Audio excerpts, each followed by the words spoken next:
We're going to be doing something abstract today, don't worry.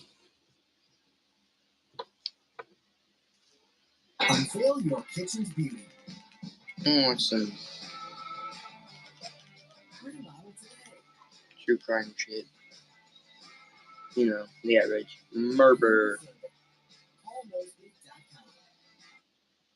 With so many choices on Booking.com, there are so many Tina Feys I could be. So I hired body doubles. Family Tina at the Hotel Breakfast Buffet. Or about to start a Family Tina in a suite for two. Booking.com, Booking.yeah. Whatever you do it for less at Harbor Freight. Don't hate the playoffs. Hate the game. The Killer's game. Check out all of our digital coupons on the My County Market app. Tons of great units and deals are available every month. Simply flip, shop, and scan your Max card to see the rewards add up. Download the app. Watching Similar to the Zodiac. And on March watching true crime shit right now. the Zodiac Killer claimed to the Los Angeles Times that he was indeed responsible for the murder of Bates, stating, I do have to give credit for stumbling across my Riverside activity, but they are only finding the easy ones. There are a hell of a lot more down there. Unveil your kitchen's beauty. I wonder if he's here. Remodel today.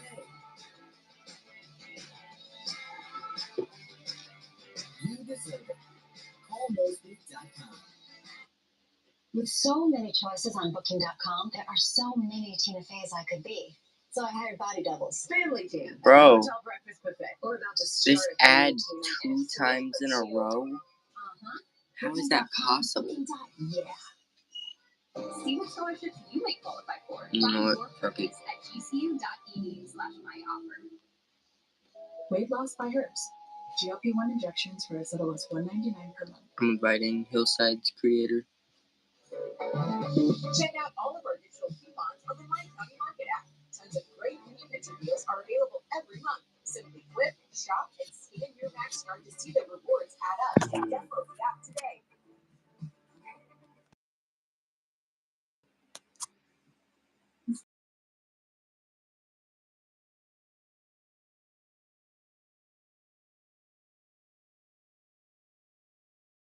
Share a photo of his sister and his grandfather as well. And he would continue to give some more background on his grandfather. Let's talk about his character. My grandpa's character. He was known in my family to be controlling, manipulating, and also unfaithful to my grandmother. Just a right piece of shite. Hello. Piece of shite with so much. I'm watching some Call Me Chris true crime crap right now. Don't worry. His grandfather has passed away. Aww. Sounded like such a great guy. And people were, rightfully unconvinced because, it's a guy on TikTok saying that he thinks his grandfather is the Zodiac Killer. Everybody wants attention on TikTok. Those TikTokers, am I right? Crazy. But he would give us even more evidence and even show a clip from a documentary with his grandfather speaking. And for some reason, it's really weird. But him talking about her bra fluttering, almost like a poem, was so weird and creepy. During the ride to the hospital. And of course her shirt or sweater, whatever she was wearing, was off. And each time that ambulance attendant blew air into her chest, there was a little piece of material from her bra that I could see fluttered with every breath he blew into that girl. Me too. Mainly their true crime crap. What the f***? He would also show a clip from the same documentary where the name Richard is brought up from the man who was with Darlene, Michael McGowan. Friend of hers not to worry about it. He was just jealous. That's all she said about it. He was just jealous. She never mentioned his name. She just said, oh, Richard. I thought his name was Richard. I get the name Richard. And I think I wrote his name. We keep working with Richard. The Zodiac Killer guy. Did you say he really got a mean temper that he ever brought out you? So he states that Richard was brought up and that he had a mean temper, and if he found out that they were together, he'd kill them. He did. He tried. He did. He did kill one of them. So this is looking interesting. It looks interesting. But he does clarify from some of the hate comments that he isn't bragging about the murders or the situation. He does seem pretty genuine in watching it. He was just informing everyone because it is really interesting. He's literally pretty much the most infamous serial killer of all time. So, like, it is extremely interesting information, especially with somebody in your family. I know I would say the same. Not like wanting to claim that because I would be kind of embarrassed to have the same blood as that. I think anybody would, really. That's why people change their names that are related to serial killers, you know? So it seems kind of weird that people are hating on him for that because there seems to be actual tangible, albeit circumstantial evidence, but I digress. And he says also that he didn't even have a relationship with his grandfather. So first, I'm not excited. I'm not happy. I'm not thrilled. I'm not proud. A lot of people in the comments are thinking that I'm proud. I am shocked. My jaw's on the floor, and I'm simply sharing information with you guys on the internet. Because he was, and he hated his mother. Me and my grandpa did not have a relationship after the age of 9. I spent dinner every Christmas there at his house up until I was 9 when my father got custody of me. He would my grandmother and his children, my uncles as well. And I learned that later growing up in life. He hated my mother. He did not like my mother. And going back to the statement about him talking about the broth lettering and Jay Foy talking about how his grandfather liked to talk in poems, and so did the Zodiac Killer. He feels that they both align in the same writing style, which is fair. Not a lot of people talk in poetic terms, I don't think, unless you're living in like the 1800s or some shit. I don't know. And he adds to this too the spelling errors that his grandfather makes is also the spelling errors that the Zodiac Ask me Killer questions makes. that I really want questions. Contained multiple funny spelled words. So you can see the Zodiac Killer's funny spelled words and Richard Hoffman's funny spelled words as well. And this detail is constantly brought up by Jay Foy. He stated that his grandfather hated spelling and crossword puzzles, but loved math. And he was also a woodworker. And he states that his grandfather worked in the juvenile division, wearing plain clothes and unmarked cars on the night of Darlene Ferrin's shooting. So could this link to the description given, since the assailant from Michael's story was in plain clothes and a normal car? Maybe, but his division, the juvenile one that he was talking about, was basically meant to stop kids from fighting or hanging out too late. Basically, it's like soliciting. And there was no activity about a half hour beforehand when he was patrolling. So it's very, very I really like it so far. didn't see anyone there.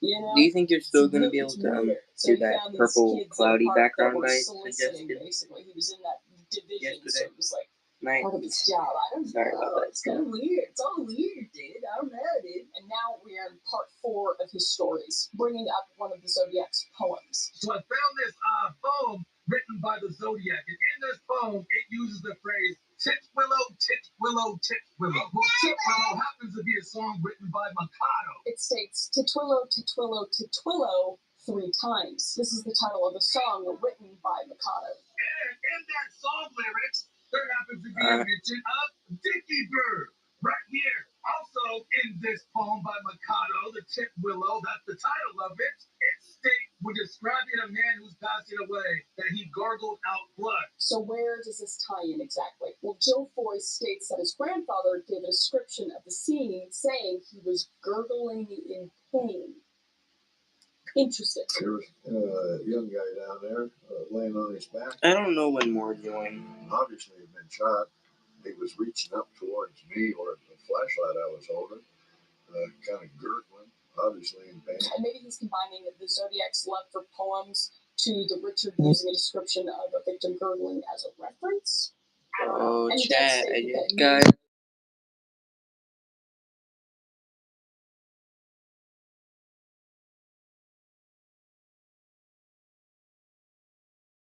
happens to spell the word.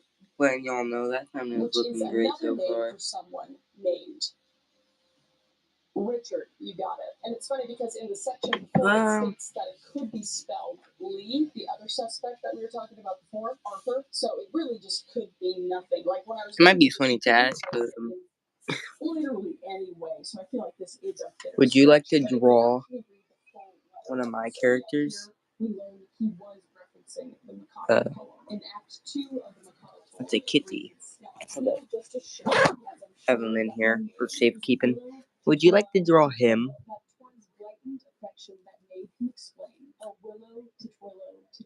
And if you remain callous and obdurate, I shall perish as he did, and you will know why, though I probably shall not exclaim as Hello, FNAF Studios. I'm listening to some true crime crap. By Call Me Chris. Check him out. Then referencing this poem. Pretty much, it's just a very long-winded explanation for the fact that he wanted to reference Bonnie. the Mikado poem, which states his name isn't Willow, and that Joe Foy sees the Draw poem Bonnie. signed as Dick with Dickie Bird, referenced in the Mikado poem. But it literally could mean nothing. Again, I think it's a bit of a stretch. But Draw Bonnie giving birth to Toy Chica. I'm kidding. Because bigger projects are on the way to spread the story in a more produced type of way, which I think will be extremely interesting. So hopefully we'll have an update video. But I think it's time to kind of combine the facts and try to make it make sense. So let's do it. So Richard Hoffman was a man who worked in the Vallejo Police Department, and he was on the scene of the shooting of Darlene Ferris and Michael McGow. And he not only was on the scene in an unmarked police car, but was in civilian clothing as well. This was also his division, and he was in the area. But according to his reports, he saw nothing suspicious in the area. Also, I would just like to note as well that she saw a flashlight going into the vehicle and thought he was a police officer. So I kind of want to safely assume that maybe, I know it wasn't said, but like, Tell you what. it's just a weird thing for just a civilian to do. Tell you what, Alistair. I'm sorry. It just makes me I didn't. it makes you kind of wonder. I don't know. I'm curious about what? I don't see your previous message. Looks oddly similar to Richard Hoffman. Oh, it really does. It's just old here. Oh my god, that's crazy. Look at him when he's young. I just want to believe. Oh my god. And Richard Hoffman, in an interview, states that he never actually knew the girl. Yet, according to Michael McGow, he states hearing Darlene mention Richard, the same Richard that could have supposedly showed up uninvited to that party where she was. Spell it out because for some reason. He also knew a man that she was with was possibly a Vallejo cop, and Richard was a Vallejo cop. And a payphone only 2 blocks away from the Vallejo department was the payphone that was used by the Zodiac killer when he called in. And Richard was a cop at this exact same location. Richard Hoffman also had bad spelling, as did the Zodiac killer. Richard was also a crazed man, supposedly, according to Joe Foy. Alrighty, so we got this piece all sewn together. Towards their family members, distant and other similar tendencies, but then on the other side of the coin, they could seem completely normal on the outside and be completely horrific to strangers, basically. So, again, it's a stretch. And the evidence of the strange writing under the desk, labeled with the initials RH, the same initials that Richard Hoffman has, obviously. Foxy, tag me in the community post, Jackson_draws. Mix, so all of these facts lead him to be a potential or whatever for the Zodiac. they and made. The fact that he could have worked as a So I actually remembered to see it. Or mention me in it. And to be undetected. So the descriptions match, some evidence leaves questions, and it seems to me that some of the stories brought up by Joe Foy the TikToker should not go completely unignored. Was his grandfather the Zodiac killer? It seems without more direct evidence and searching through his now dead grandfather's belongings, the suspicions may just be that. But apparently with him working on this future project, maybe investigators can bring these clues together. I'm really interested to see that. And the final answer to the long-awaited question of who the Zodiac killer was can be answered and hopefully put to rest. But until then, that is it. That is the video. That is the deep dive on the Zodiac killer and potential Zodiac suspects, and also all the new theories collected by Joe Foy. I'm very interested to see if something comes out about this. I will absolutely keep you updated. So stay here, just stay here. This is nice. This is great. I know you're here for a long time. You never asked a question. Can you please repeat it? Spell until with 2 L's. If you made it to the end of the video. But yeah, he's.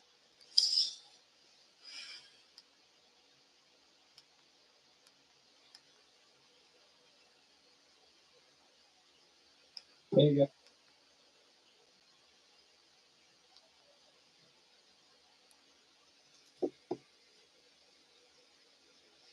Hola.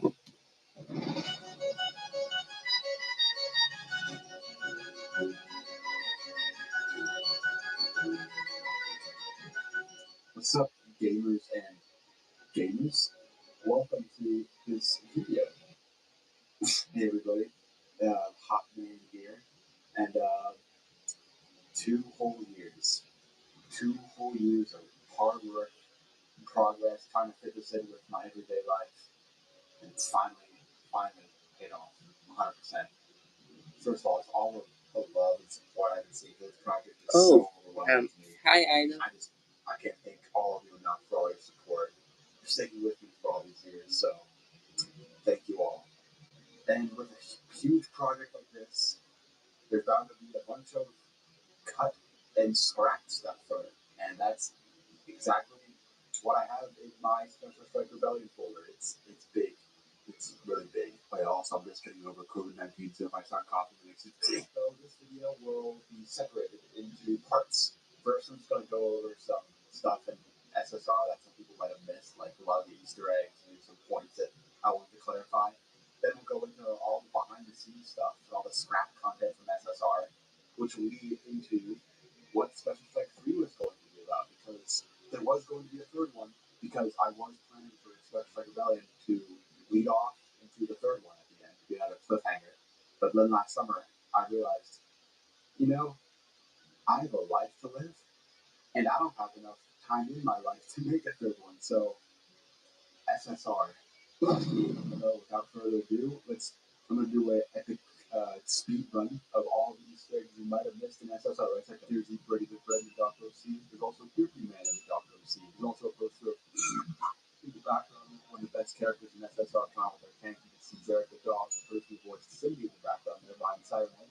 On the right here, you can see Mr. Rowley, and on the left here, you can see Funky, the person who drew the drawings in the secret ending. On the right, we can see the man, the myth, the train himself.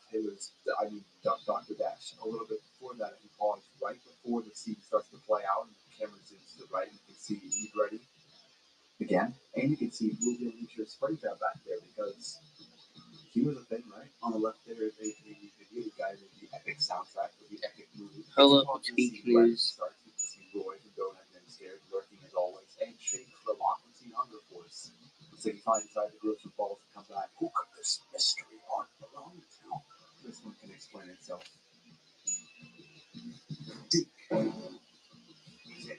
You want to know the garage mug, the dead cat man inside of Pussy Split his mouth, you actually comment. The man who drew lips for SSR. And in the scene where you can see the Funko lads, in the background you can also see Danny from the Security Breach meme video I did, Nightmare Bonnie from the video of why he's not in any specials, and that Trigger model that was in my very first animation I uploaded to YouTube. Alright, now that that's all done, let's move right along to the behind the scenes and scrap stuff from SSR. So originally for the Walton Final scene, there was going to be a different model, modeled by the Crowded One, and all the scenes that the model was in were basically completed, but at the last minute, I decided to have Suit remodel him due to the model lacking some features that I wanted on it and some complications. In addition, after the Voodoo Man slapped Bond out of existence, there was more footage after that, but I decided to cut it out because I didn't want to focus on Bond and the gang too long. Here's that cut footage.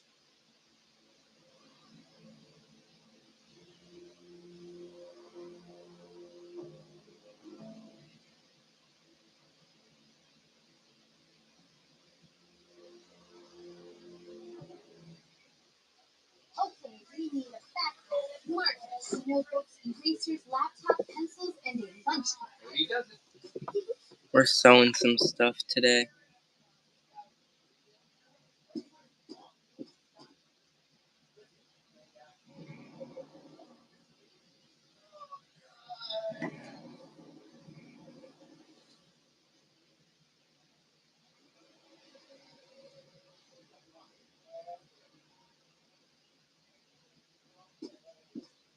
Thank you, Tweak News.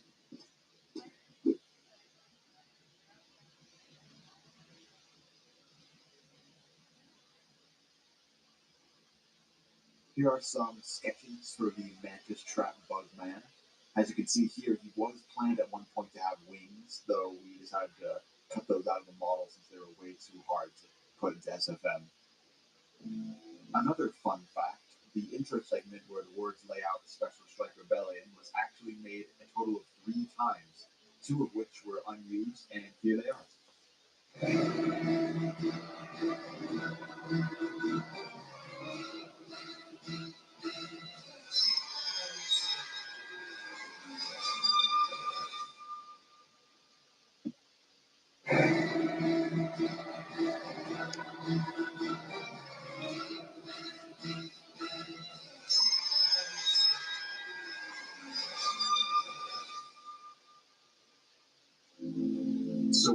Kyle scene, originally, instead of the yellow guy being there, it was supposed to be Peridot, but I switched them out last minute because I thought the yellow guy would be a lot funnier. Also, the scene with Kyle and Peridot interacting is gone forever. Don't worry though, you weren't missing much. It wasn't that funny anyway. In the scene where Rat, Cat, and Candy are watching the greatest joke in SSR unfold, it was originally going to be a different joke that I replaced with another one because I thought the other one would be a lot more funny. For just $29.95, free champagne and handling. Well, whatever I want to pay for one. Wow, that product really was exactly. How are these stations still up after the explosion?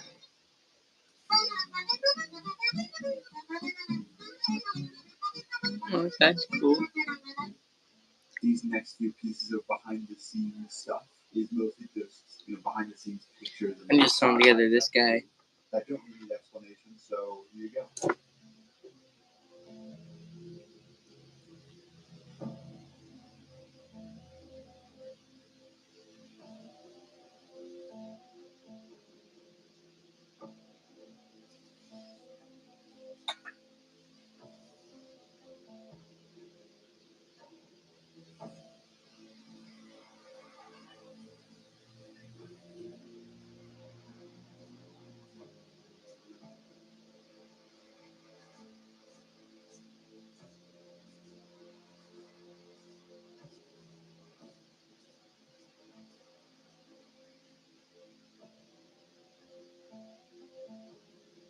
So to end off the deleted and behind the scenes stuff for SSR, I saved the best two for last. That also kind of segue into what SS3 was going to be about. These two clips are completed scenes that were totally cut and deleted. First off, because they were made way too early, didn't match the story at all, or they were going to lead into Special Strike 3, and I had to cut them because obviously Special Strike 3 is not going to happen anymore. Both of these are about Foxy finding the dream machine before I thought of the end as a character. So yeah, enjoy.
With Premier Protein Powders, you can mix up your Mondays, Sundays, post runs.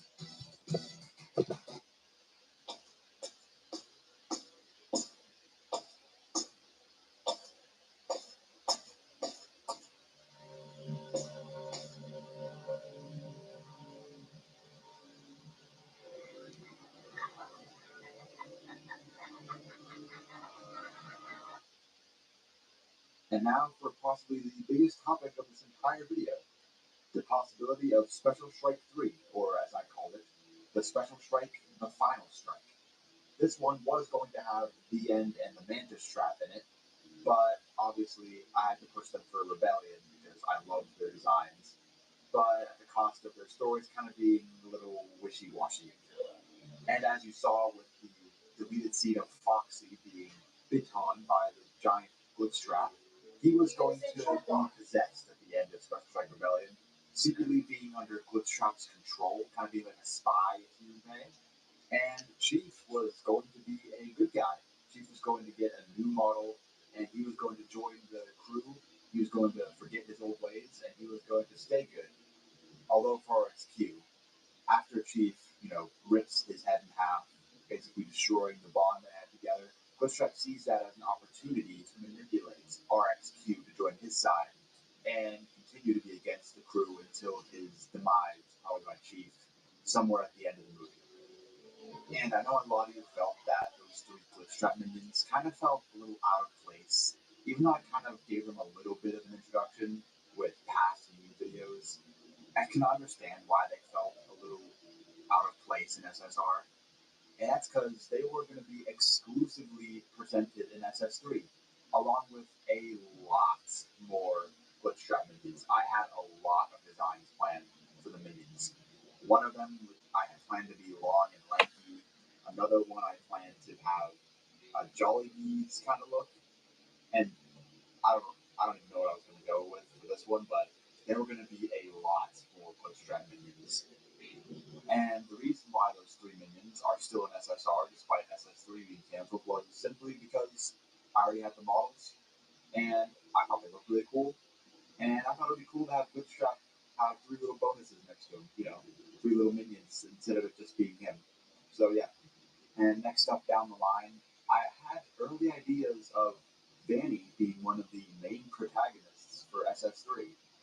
Since Vanny is obviously going to be one of the main antagonists working for Glitchtrap and Security Breach, I thought it would be kind of cool to have a little twist of maybe Vanny being a rebel minion or just knowing about Glitchtrap's plans and trying to stop him for some reason.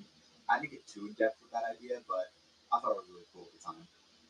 And the last big thing I had for Special Strike 3 was that at some point I planned for Chief to risk his life for Freddy, and he was going to die permanently.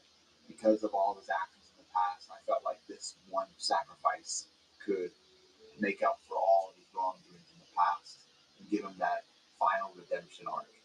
I felt like it would have been fitting for a character like him. So this next part isn't really Special Strike 3 related, but I forgot to put this fact in the previous section, and I thought it would be pretty cool to share. So originally, when planning out the very, very, very early stages of SSR, QXR originally was not going to be QXR. Instead, he was going to possess Spring Bonnie out of all characters. We didn't really know why, maybe because we looked at the Demented pack on the workshop. We're like, oh, hey, Demented Spring Bonnie looks cool, we could probably use him. Until I mentioned that we could probably do RXQ to give him a redemption arc because the way he died in Special Strike was kind of stupid. So, yeah. And this was going to be the actual finale to the special series. Probably a lot cleaner of an ending than SSR was. Though I did have early stages for Special Strike 4 where Fredbear would be the bad guy because he was neglected for so long.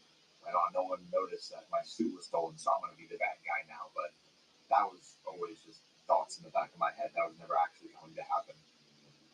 And before I wrap this video up, I wanted to explain some stuff in the SSR lore to clear it up and what I'll be doing from here on out.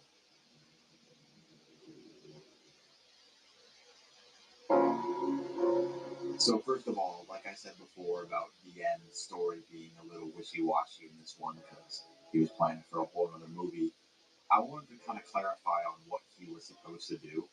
And by clarify, I mean I found a comment that basically wrapped up what he was supposed to do entirely. Thanks to this man right here. Awesome analysis, dude. Basically, the end was just taking his failed creations and turning them into these new memes. means that the special characters kind of started out with the Bibble and the Breakfast and the Michael Rosen puppets, Freddy always being the grumpy guy, Foxy always watching that stuff. Kind of like a loop, a repeat of, what was successful for him. And now, probably the moment we've all been waiting for, the big mystery character at the very end, who is obviously not using the Special Strike 3, as I clarified a lot. But I have seen a lot of theories about this guy, and I will give you a couple hints towards what he's supposed to be. He's not Glitchtrap, but he is someone you've seen before. Someone whose beliefs and everything they've ever known was ripped in half, kind of physically and literally. And one more thing, the model used for this character is not the final result. This thing was made a long time ago as a beta model for someone in SS3. And either way, you won't be seeing this character for a long, long, long time.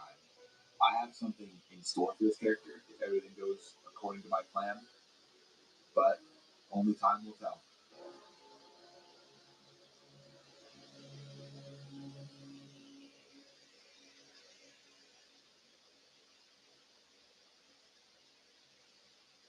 And now for the final part of the video. SSR's done, so what's next? Well, as you could see, I've been posting some random meme videos, just mostly to, catch up with the workload again and keeping this channel alive. But I've also slowly been working on the game I promised a long time ago, the UCN Specials game. Well, it's no longer a UCN fan game. Me and some good friends of mine have found a better use of the specials characters for a game, and we think it's going to be really fun, and hopefully it'll be released soon. And by soon, probably in a couple of years. Though animation projects, I do have one project that I started on not too long ago, but I have a pretty good idea of what it's going to be. It's not really going to be tied to the specials at all. It's going to be its own separate story, kind of tied more into the Freddy's canon, with haunted robots and dolls and such, but kind of with my own twist on it. I can't really say much about what it's going to be, but I highly recommend that Bear Crow video I made back in Halloween of 2020. He was originally going to be in Special Strike Rebellion, but there's a specific reason why I didn't put him in. I have to call them all back, all of them, together in one place.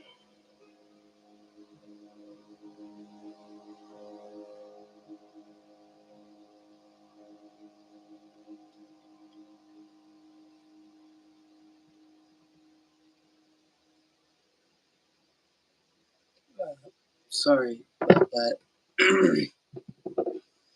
Yeah, sorry about that.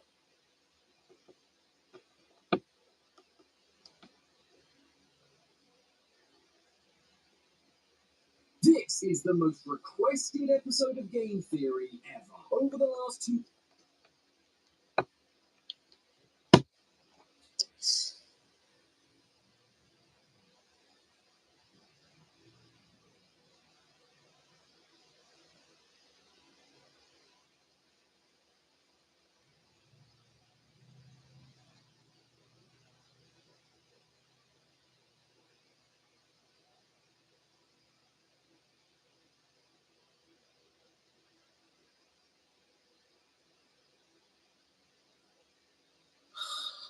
Let me invite someone. Make this interesting.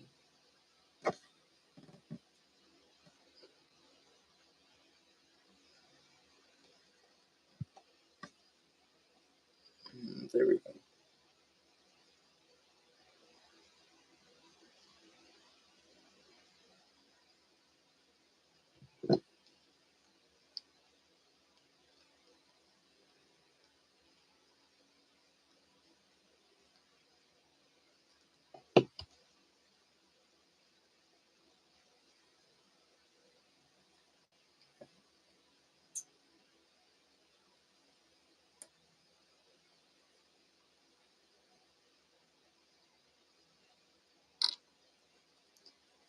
Alrighty, you got the arm on the mystery character done.